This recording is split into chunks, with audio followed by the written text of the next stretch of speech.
After all this time, we are looking at the worst pixel game on Steam. The pixel game that obviously is so horrid. I have made probably 100 videos on it. That's right, it's time to look at Stardew Valley and determine, once and for all, if this is the worst pixel game.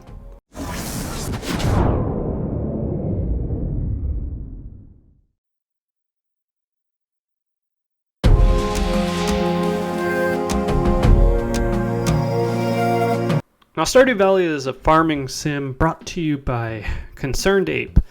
This was a passion project by one man that now supports an entire team over multiple consoles. This includes localization, translation, everything.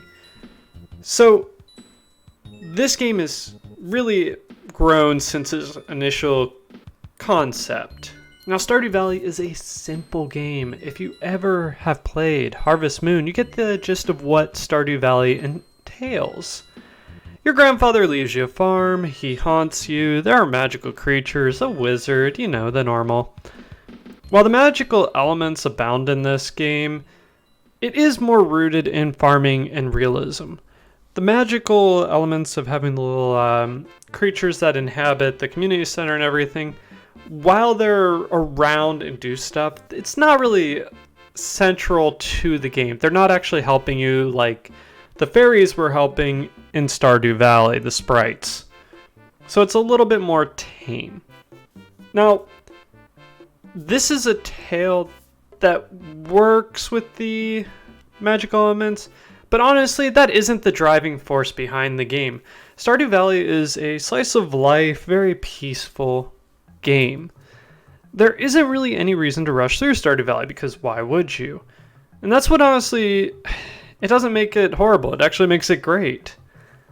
There is a story that is introduced a few days after you start the game. It's regarding the community center in Joja Mart, and they try to kind of shoehorn in that Joja Mart's evil. You know, you have Morris come in, he gives away free coupons. It's not really that horrid, it's just big business. And it honestly just feels really secondary in the game.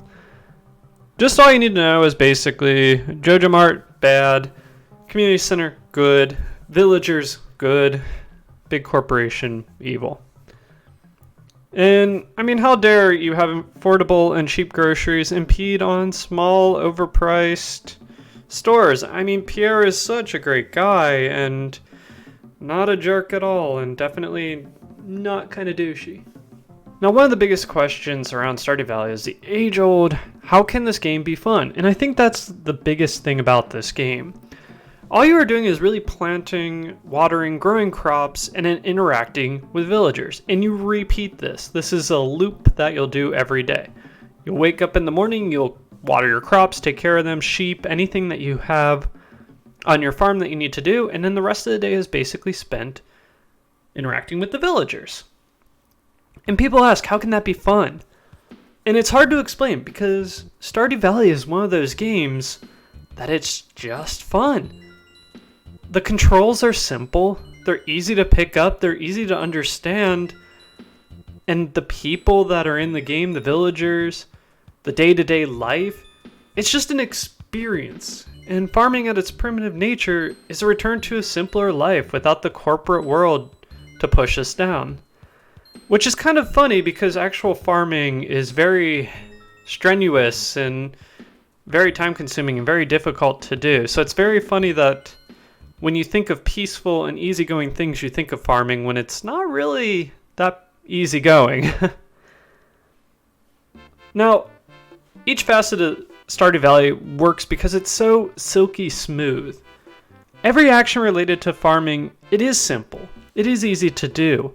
It's a button click, and you get a sense of progression with every tool. They eventually progress to the point that you're able to use them more efficiently to take out bigger logs, to water more areas, to build bigger patterns of tilling soil. And there's nothing really gimmicky about it. The only gimmick that you really have is the fishing minigame with it, and even that's not too terrible. Now, even talking to people in the town can become exciting because they have heart events that are attached to each person. And eventually you'll start to unlock different cutscenes, learn more about these people, why they're in town, what they want. And this allows you to open up the ability to even potentially make one of them your wife or husband, depending on which way you're going. And that's really something that adds on to the experience. It gives a goal without forcing the goal towards you. Now, I will say Abigail is the best girl, so just throwing that out there, obviously. Everything in it just works and feels right. You start to care about your characters, about your farm, and about building your life. It feels progression without actually feeling forced. And it's amazing. Now, there is one section I do have to talk about. And it's the biggest section with Stardew Valley, I think. And that's the mods in this game. Now, if you go on to any sort of Nexus mods, there's pages and pages of mods that you can add into Stardew Valley.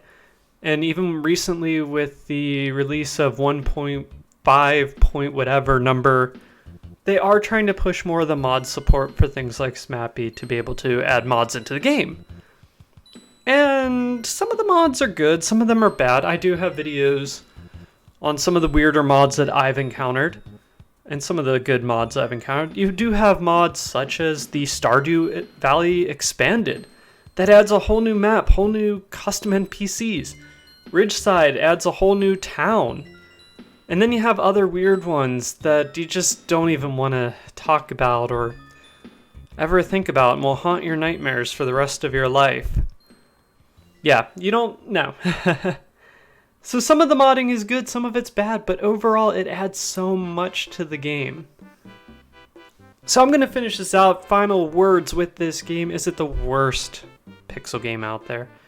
And if you can't tell by now, no, it isn't. It is one of the best pixel games out there.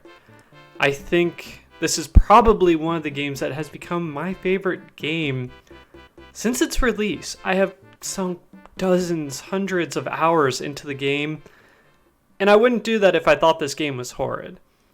So I would put this as a solid top tier contender. Is the greatest pixel game, not the worst. Now I'm curious, do you guys agree? Until next time, catch you later.